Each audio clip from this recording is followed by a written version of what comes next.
जय हिंद मेरे भाई, कैसे हैं आप लोग। आज हम स्टार्ट करने जा रहे हैं जो हमारा टॉपिक है नंबर सिस्टम, संख्या पद्धति। उस पे बेस हम क्वेश्चन कर रहे थे। शायद 1 to 10 कर चुके थे हम। आज हम स्टार्ट करेंगे क्वेश्चन नंबर 11 से, ठीक है। पिछली क्लास में हमने बताया था क्या होता है अभाज्य संख्याएं, क्या होती है अविभाज्य संख्याएं, ठीक है। इससे हमने बात की थी सम संख्याएं क्या होती है, विषम संख्याएं क्या होती है, कैसे फैक्टर होते हैं, कैसा उसका मल्टीपल होता है। okay, इस पे हमने थोड़ा थोड़ा डिस्कस किया था। तो आज हम क्वेश्चन नंबर 11 से स्टार्ट करेंगे जो आपकी स्क्रीन पे दिख रहा होगा। पहला क्वेश्चन है मेरे भाई, सबसे छोटी प्राकृतिक संख्या कौन सी है, ठीक है। आपको क्या होता है, ये यूपी ट्रिपल एससी में पूछा गया हुआ है, मेंस में क्वेश्चन आया था 2019 से। पूछा है कि सबसे छोटी प्राकृतिक संख्या कौन सी है। सबसे पहले आपको पता होना चाहिए कि प्राकृतिक संख्या बेसिकली होती क्या है। कहेंगे कि सर प्राकृतिक संख्या वो संख्याएं होती हैं जो क्या होती है, नंबर लाइन पे दिखती है, मतलब संख्या रेखा पे आपको दिखाई पड़ती है। जैसे आप सिंपल सा इतना याद रखें, जो प्राकृतिक संख्या होती है 1 से स्टार्ट होती है, 1 2 3 4 डैश डैश, ये होती है आपके अनंत। मतलब एक से स्टार्ट होके अनंत तक जो जाते हैं वो क्या होती है, आपके नेचुरल नंबर होते हैं, प्राकृतिक संख्या। जीरो आपका नेचुरल नंबर नहीं होता है। जो भी माइनस में लिखा जाता है, कोई भी नंबर जो माइनस में होगा वो आपका नेचुरल नंबर मतलब संख्या नहीं होगी। आपको इतनी बात समझ में आई होगी। अब आप क्वेश्चन देखिए आराम से। पहला ऑप्शन दिख रहा है कि 1, दूसरा ऑप्शन है -1, तीसरा ऑप्शन है 0, चौथा ऑप्शन है माइनस। तो आपको पता चल ही गया होगा कि इसका ऑप्शन जो नंबर फर्स्ट है वो सही होगा। इसका मतलब पहला आंसर क्या होगा, इसका बिल्कुल सही होगा। पूछा है नेचुरल नंबर कौन सा है, प्राकृतिक संख्या कौन सी है, तो आप कहेंगे सर प्राकृतिक संख्या क्या है, एक। दूसरे ऑप्शन पे देखेंगे तो उसमें लिखा है -1। -1 प्राकृतिक संख्या होता नहीं है। दूसरे ऑप्शन में देखेंगे तो 0 लिखा है, 0 प्राकृतिक संख्या होती ही नहीं है। और माइनस में कोई भी नंबर लिखा है तो प्राकृतिक संख्या की कैटेगरी में आता ही नहीं है, ठीक है। तो पहला हमारा क्वेश्चन इजीली सॉल्व हो गया, बहुत ही इजी था। इसमें लिखने की कोई जरूरत ही नहीं वैसे, ठीक है। आप इस पे टिक कर सकते हैं, पहला ऑप्शन होगा इतना। मतलब आपको याद रखना है कि नेचुरल नंबर क्या होते हैं, प्राकृतिक संख्या। अगले क्वेश्चन पे हम आते हैं। क्वेश्चन नंबर आपके सामने है स्क्रीन पर, क्वेश्चन नंबर है 12। निम्न में से कौन सा अपरिमेय नहीं। पूछ रहा है कि अपरिमेय नहीं है, तो आपको हमने कल बताया था कि क्या होता है परिमेय, क्या होती है अपरिमेय। तो आप आज भी देख लीजिए कि क्या होती है परिमेय की परिभाषा, क्या होती है अपरिमेय, इतना आपको याद रखना पड़ेगा मेरे। ठीक है? परिमेय और अपरिमेय संख्या। परिमेय संख्या वो संख्या होती है जिसको p बटे q के रूप में लिखा जा सकता है। अपरिमेय वो संख्या होती है जिसको p बाई q के रूप में नहीं लिखा जा सकता। बस आपको इतनी बात याद रखनी है। जैसे अगर एग्जांपल ले, जैसे हमने लिख दिया 1/2, तो ये परमीय संख्या होगी कि एक भी यहाँ पे क्या है, पूर्णांक है। दो भी यहाँ पे क्या है, पूर्णांक है। कल हमने डिस्कस किया ही था। इसमें अगर बात करें तो जैसे अंडर रूट में कोई हमने वैल्यू लिख दी, जैसे हमने लिख दिया 7 √11, ठीक है। तो ये आपके परमीय परमीय अपरमीय हो जाएंगे, क्योंकि इसको नंबर मतलब संख्या रेखा पे निरूपित नहीं कर पाएंगे। क्योंकि अगर इसका रूट हटाएंगे, मतलब वर्गमूल हटाएंगे, तो उसमें पॉइंट आएंगे, और पॉइंट वैसे होंगे जो अशांत होंगे, नॉन टर्मिनेटिंग। √11 में भी, √11 के साथ भी यही होगा। जो पॉइंट आएंगे वो अशांत होंगे, नॉन टर्मिनेटिंग होंगे। टर्मिनेटिंग और नॉन टर्मिनेटिंग मतलब शांत और अशांत दशमलव के बारे में हम बात बाद में करेंगे, जब क्वेश्चन आएगा तो उस पर हम आपको डिस्कस करके बता देंगे क्या होता है। तो इतनी सी बात याद रखो। अब आपको ऑप्शन दिख रहा है, पहला ऑप्शन दिख रहा है भाई √11 प्लस अंडर रूट क्या है, 7। दूसरा ऑप्शन दिख रहा है √11 प्लस √7 मल्टीप्लाई विद √11 माइनस √7। तीसरा ऑप्शन, चौथा ऑप्शन आपको दिख ही रहा है। तो आपको देखना है कि कौन सा ऑप्शन इसमें सही है। तो पहला ऑप्शन देखेंगे तो पहला ऑप्शन तो हो ही नहीं सकता, क्योंकि √11 हमने बताया कि क्या है, अपरिमेय है। √7 भी यहाँ पे क्या है, अपरिमेय है। ऑप्शन नंबर बी पे जाते हैं। तो आपको एक यहाँ पे कॉन्सेप्ट सीखना होगा कि जैसे कि आपने छोटी क्लास में फॉर्मूला पढ़ा होगा, a+b multiply -b, a+b multiply a-b क्या होता है, तो आप कहेंगे सर ये होता है a² माइनस क्या होता है, b²। ठीक है। उसी के फॉर्म में इसको भी लिखा गया है, इसमें लिखा गया है √11 प्लस √7 मल्टीप्लाई √11 माइनस √ क्या लिखा है, 7। आप इसमें देखेंगे कि ये लिखा है a+b, ये लिखा है -b। आप इसका गुणा कराएंगे तो ये हो जाएगा स्क्वायर, तो √11 का स्क्वायर हो जाएगा 11, √7 का स्क्वायर हो जाएगा 7। ठीक है, तो 11 माइनस 7 कितना आया, 4। संख्या रेखा पे आता है, बिल्कुल प्लॉट कर सकते हैं, तो इसका मतलब 4 क्या होगा आपका, परिमेय। आपके पास आंसर आ चुका है। ऑप्शन नंबर सी आपका बिल्कुल सही होगा। ऑप्शन नंबर डी देखेंगे तो 3 रूट क्या है, 11 है, ये क्या है, अपरिमेय, क्योंकि रूट 11 क्या होगा, अपरिमेय होगा। अपरिमेय जब परिमेय से गुणा करेगा तो क्या हो जाएगा, अपरिमेय। समझे, कितनी सी बात है। आप इसको कॉपी कर लीजिए, ठीक है। अगले क्वेश्चन पे आते हैं। क्वेश्चन नंबर हमारा जो है 12 हो चुका है, क्वेश्चन नंबर हम 13 पे डिस्कस करते हैं। क्वेश्चन नंबर 13 आपके स्क्रीन पे है। कह रहा है दो संख्याओं का योग 24 है और गुणनफल 143। संख्याएं कौन सी होंगी, ठीक है, संख्या कौन सी होगी। पहला ऑप्शन 9, 15। दूसरा ऑप्शन है 12, 12। तीसरा ऑप्शन है 10, 14 और चौथा ऑप्शन है 11, 13।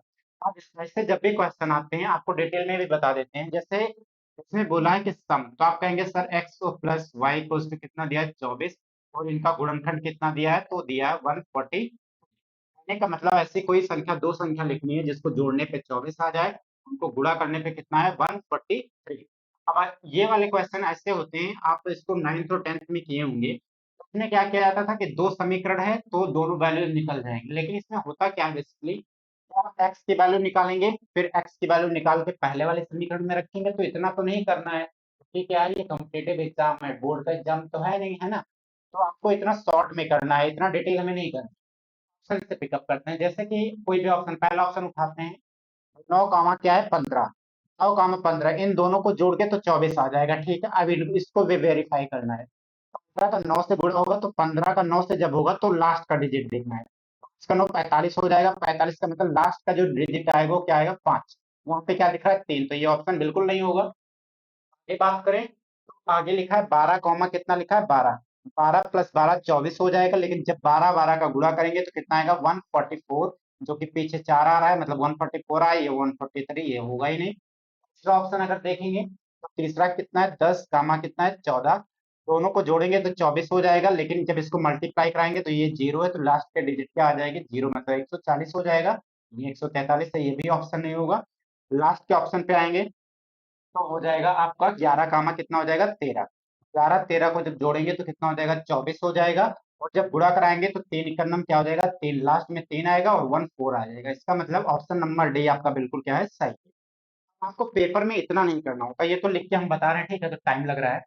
ये तो आपको करना क्या होता है कि जैसे आपको क्या दिख रहा है, आप पीछे 3 दिख रहा है, तो 3 दिख रहा है, इसका मतलब कोई भी जो लास्ट के जो डिजिट लिखी गई होती है, जैसे इसमें लिखा गया 2, इसमें लिखा गया 2, तो फिर 2 2 का गुणा होगा तो लास्ट में क्या आएगा, 4।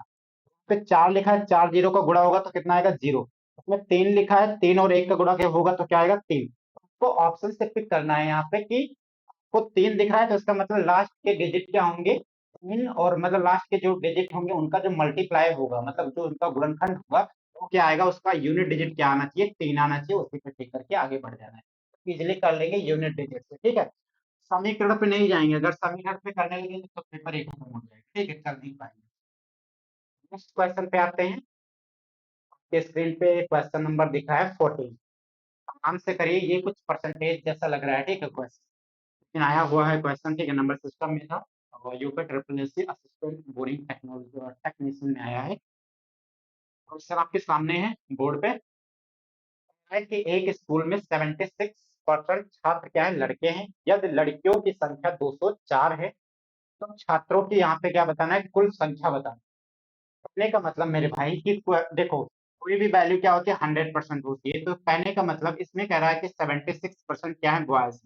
मतलब 76% जो है यहाँ पे क्या होंगे, लड़के होंगे। तो 76 बचा कितना, तो आप कहेंगे सर 24% बचा, इसका मतलब 24% क्या होंगे, गर्ल्स होंगे। तो लेकिन इन्होंने कहा क्या है, गर्ल्स की संख्या दी थी, तो इसका मतलब 24% की इन्होंने वैल्यू दे रखी है, कितना है, दिया है 204। आप कहेंगे कितना, अगर आपसे पूछे कि कितने गुना है, तो आप कहेंगे सर अगर इसको डिवाइड करें तो हो जाएगा 1% हो जाएगा, 204 डिवाइड बाय हो जाएगा 24।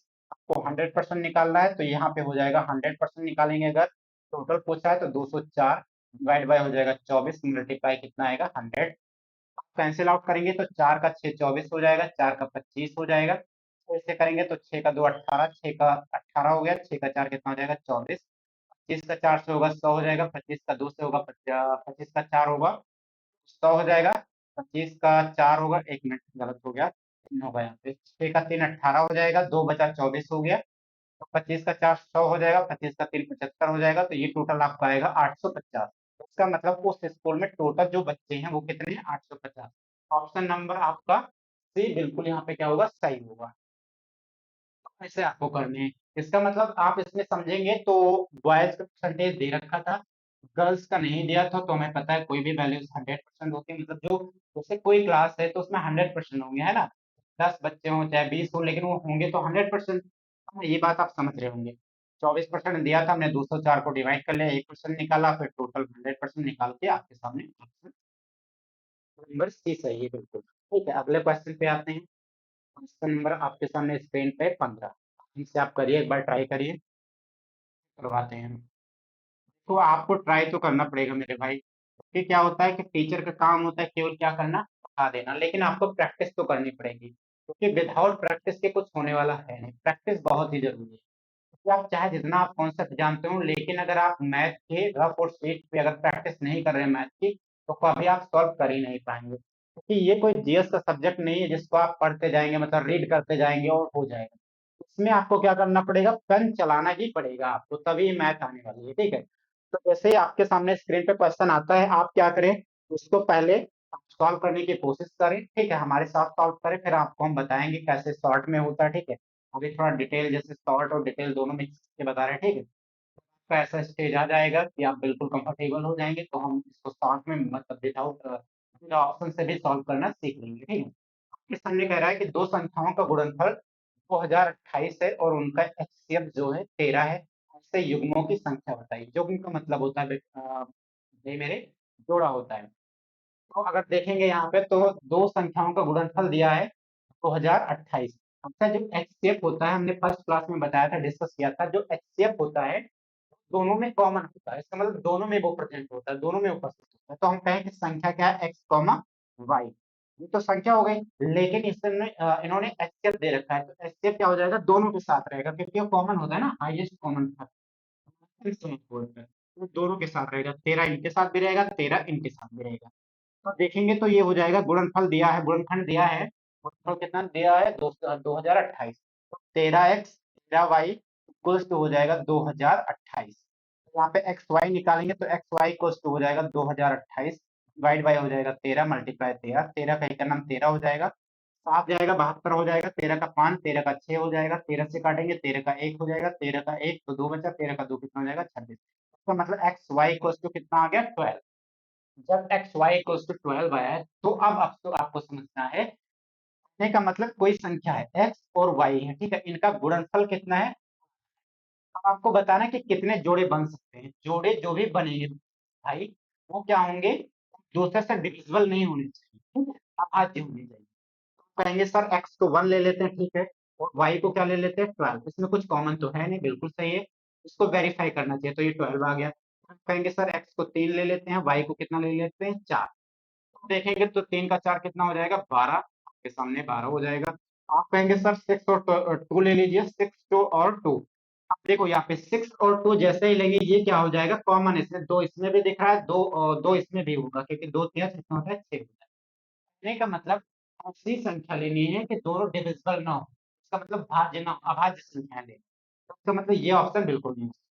यहाँ पे दो ही ऑप्शन, मतलब दो युग्म ही यहाँ पे वेरीफाई कर रहे हैं, इसका मतलब 1,12 और 3, क्या हो जाएगा 4, यहाँ पे आपका क्या होगा, 2, मतलब यहाँ पे दो युग्म क्या होंगे आपके, सही होंगे। दो युग्म में इसमें कौन सा ऑप्शन दिख रहा है, ऑप्शन नंबर बी आपका बिल्कुल क्या होगा, सही होगा। और ऑप्शन नंबर बी बिल्कुल सही। अगले क्वेश्चन पे आते हैं मेरे भाई, क्वेश्चन नंबर आपके सामने है 16, ट्राई करें, थोड़ी लीजिए है, बार ट्राई करके देखें, फिर हम डिस्कस करेंगे, ठीक है, और फास्ट करने की कोशिश करेंगे मेरे भाई, इस स्पीड पे बहुत फोकस करना है, इसलिए स्पीड में क्या होगा, कैलकुलेशन पे तो बहुत ज्यादा ध्यान देंगे, ठीक है, विदाउट कैलकुलेशन कुछ नहीं होने वाला, ठीक, कैलकुलेशन पे आप ध्यान देंगे। क्वेश्चन नंबर 16 आपके सामने, पहले 35 सम प्राकृतिक संख्याओं के गुणनफल में दहाई के स्थान पर कौन सा अंक होगा, एक बार आप कोशिश करें, फिर हम बताते हैं, ठीक, जी बिल्कुल।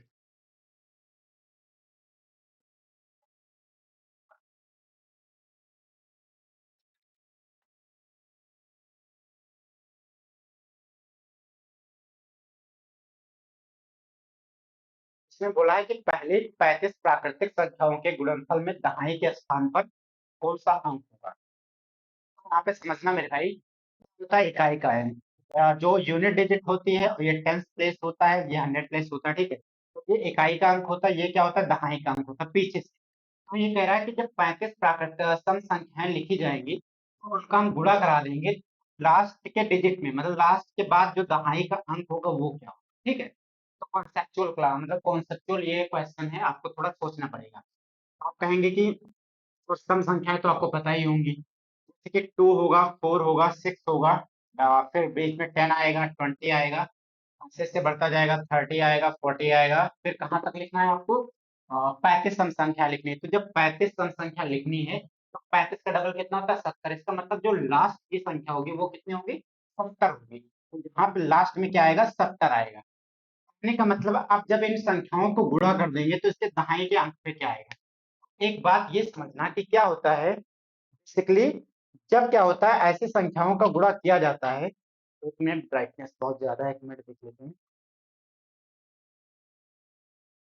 कहने का मतलब भाई, जब इसको हम गुणा कराएंगे, जैसे एग्जांपल के लिए आपसे कह देते हैं कि 30 और 40 का गुणा कितना होगा, तो आप कहेंगे 30 और 40 का गुणा, 3 और 4 का गुणा कितना हो जाएगा, 12, और एक जीरो दो जीरो, इसके लास्ट में कितने जीरो जाएंगे, दो।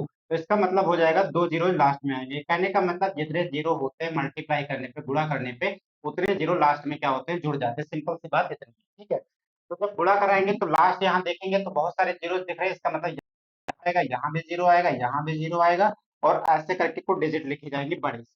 तो उससे हमें मतलब नहीं, केवल किससे मतलब है, दहाई के अंक से। हाँ, दहाई के अंक पे क्या दिख रहा है, ये हो गया इकाई, ये क्या हो गया, दहाई। इसका मतलब दहाई के अंक पे क्या आएगा, बिल्कुल जीरो आएगा। तो ऑप्शन नंबर आपका डी बिल्कुल सही है। तो ऑप्शन नंबर डी इसका बिल्कुल सही होगा। नेक्स्ट क्वेश्चन पे आते हैं। क्वेश्चन नंबर हमारा है 17। 17 आपके सामने बिल्कुल स्क्रीन पे है, एक बार आप ट्राई करें।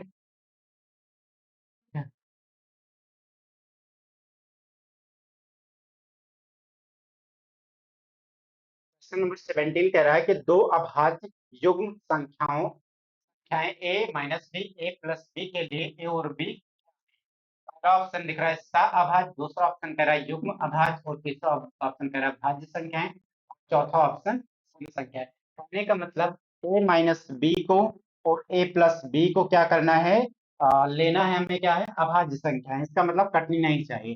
तो आप कहेंगे सर कल आपने बताया था क्या अभाज्य संख्या होती है, तो अभाज्य संख्या वो संख्या होती है जो और अपने आप से कटे और एक से कटे। तो ऐसा एग्जाम्पल में 3 है और क्या हो जाएगा, 5। उसको अगर 7 ले लेंगे तो इसको 11 कर देंगे, ठीक है, उसमें कोई बड़ी बात नहीं है। तो हमने मान लिया कि a माइनस बी कितना है, 3 है, और a प्लस बी कितना है, 5 है।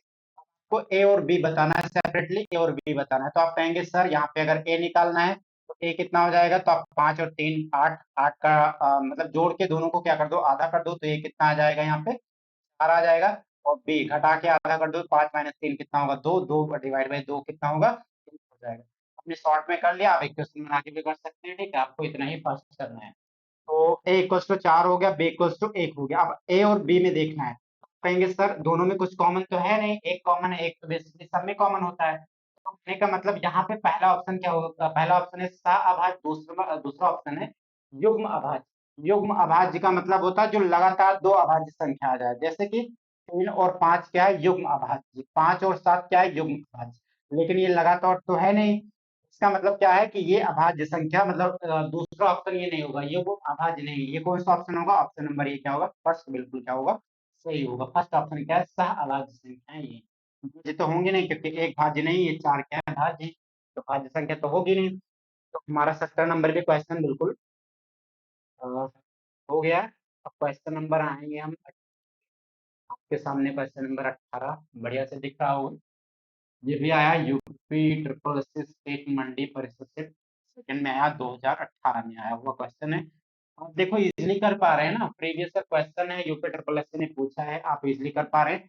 बस आपको हमारे साथ कॉन्सेप्चुअल जुड़े रहना है। ये क्लासेस जो हैं, मतलब प्रीवियस ईयर क्लास है, जब हमारी कॉन्सेप्ट वाली क्लास चलेगी तो जीरो टू हीरो पढ़ाएंगे, मतलब जीरो से स्टार्ट करेंगे आपको, और एडवांस लेवल तक जाएंगे। आप चाहे जो एग्जाम देंगे सब में आप क्वालिफाई करेंगे, वो प्रॉमिस है, ठीक है। अच्छा पढ़ाएंगे, ठीक है। लेकिन यहाँ पे क्लासेस क्या है, मतलब प्रीवियस ईयर चल रही है तो हम उतना ही डिस्कस करेंगे, क्वेश्चन बेस्ड करेंगे, ठीक है, डिस्कस। जैसे कि क्वेश्चन नंबर आपके सामने 18 दिख ही रहा है। क्वेश्चन कह रहा है कि निम्नलिखित में से कौन सी संख्या एक अभाज्य संख्या नहीं है। अभाज्य संख्या का मतलब होता है डिवाइड नहीं हो रही है, मतलब अभाज्य संख्या नहीं है, इसका मतलब अभाज्य संख्या मतलब कौन सी संख्या इसमें कट रही है। अभाज्य संख्याएं जो संख्याएं डिवाइड किसी से नहीं होती उसको अभाज्य बोलते हैं।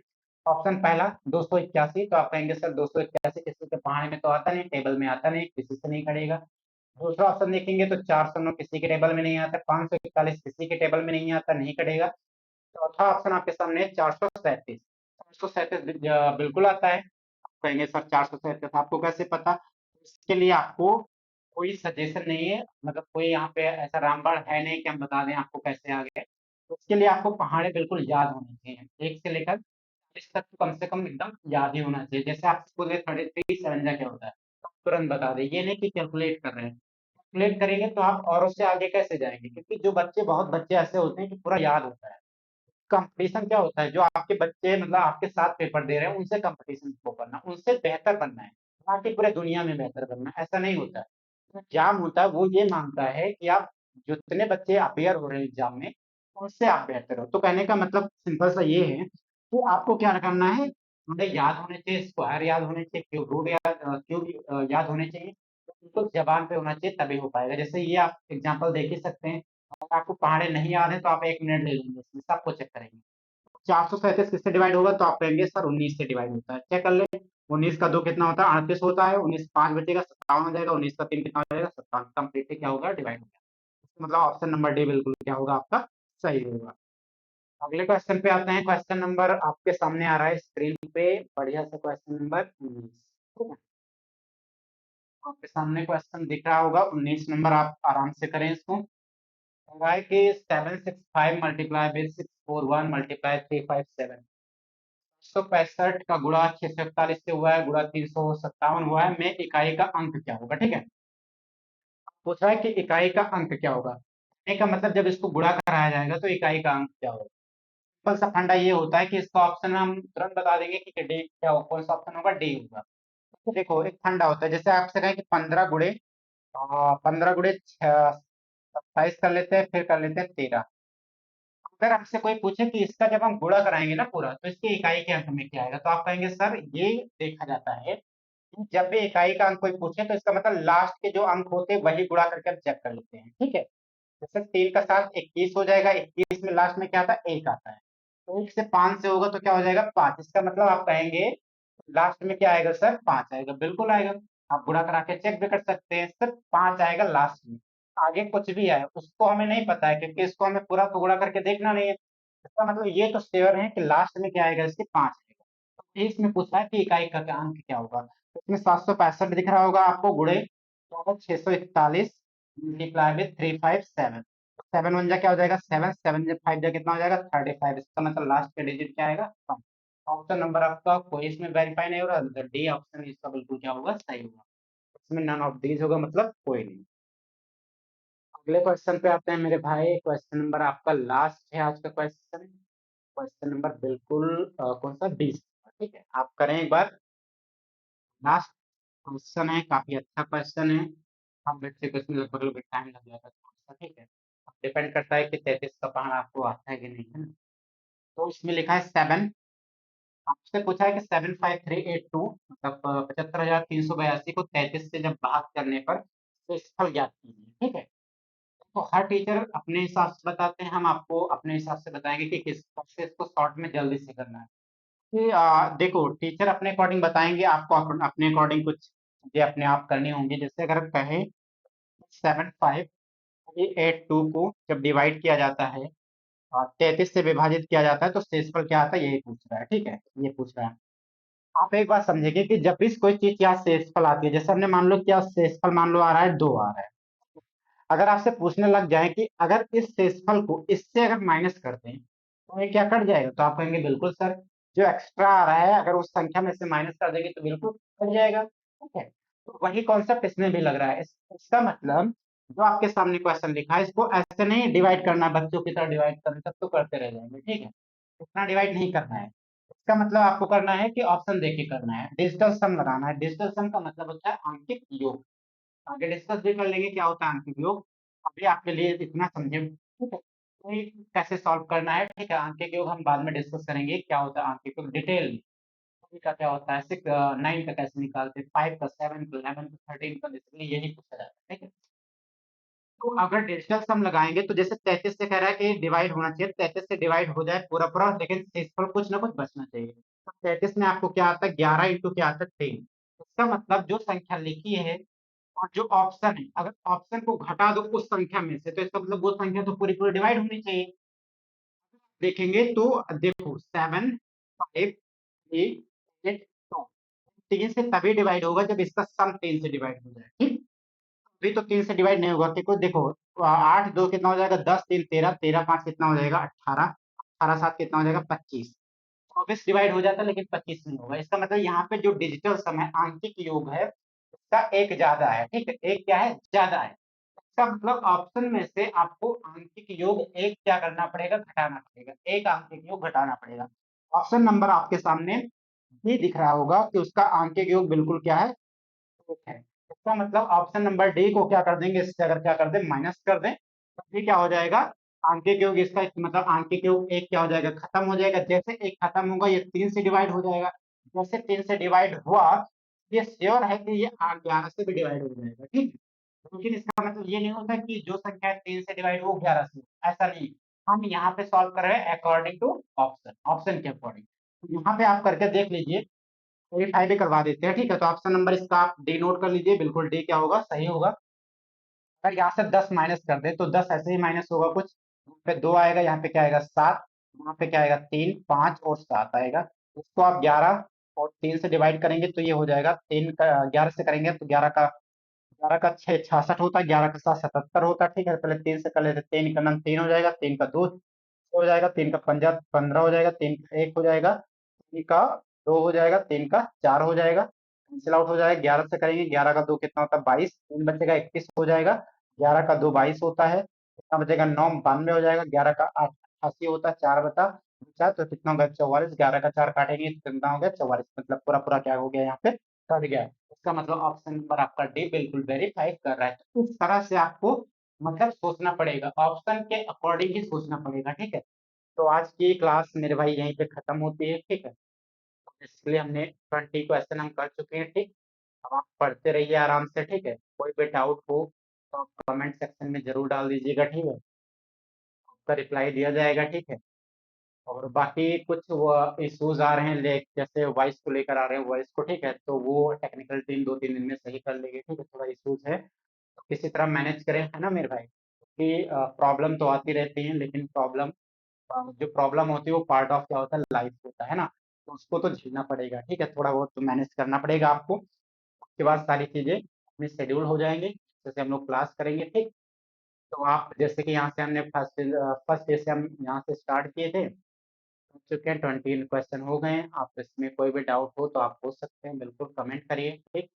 कमेंट बॉक्स आपके लिए ओपन रहेगा, कि कोई अगर सजेशन हो तो बिल्कुल दीजिएगा, ठीक है।